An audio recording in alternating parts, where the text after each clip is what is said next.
Previously on GameSpot News. If you want to play The Legend of Zelda Tears of the Kingdom, you're going to need to fork over some money, and now it might be more than you were prepared to spend. Yesterday evening, the Nintendo Switch eShop showed a $70 price for the highly anticipated sequel. This might be confirmed to be true by the time the Direct drops later today, or it might be debunked. Let me know in the comments which it was.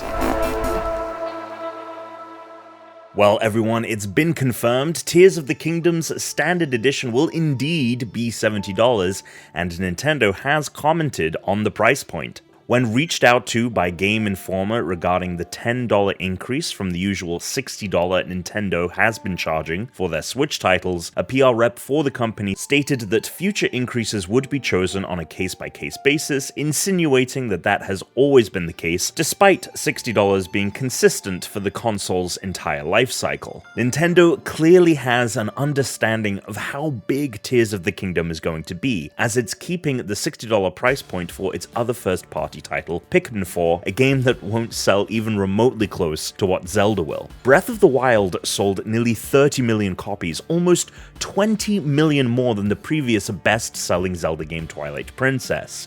When the Switch launch title went on sale, it was initially outpacing sales of the console itself.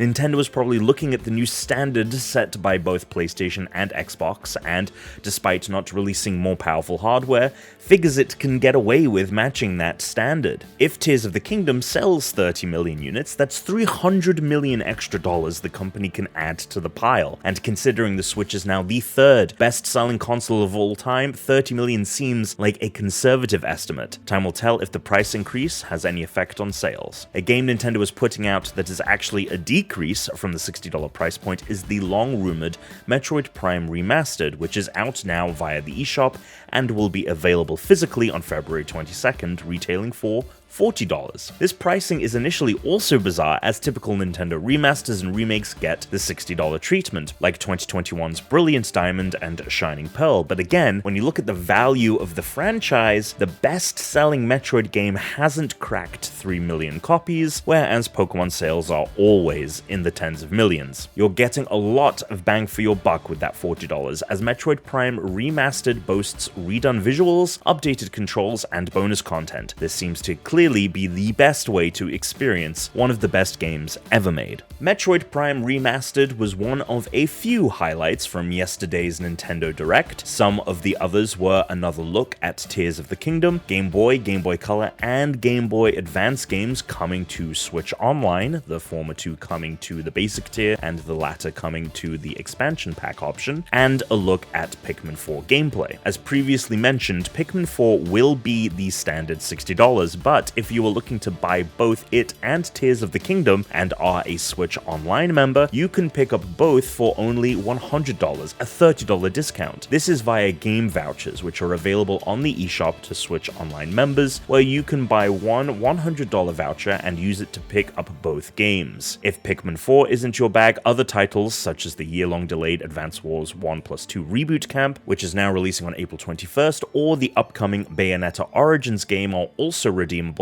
via game voucher. Head to GameSpot.com for the full list of titles that can be redeemed by game voucher. How do you feel about Tears of the Kingdom's price increase? Are you having fun with Metroid Prime Remastered? Let me know in the comments, and we'll see you here for more GameSpot news.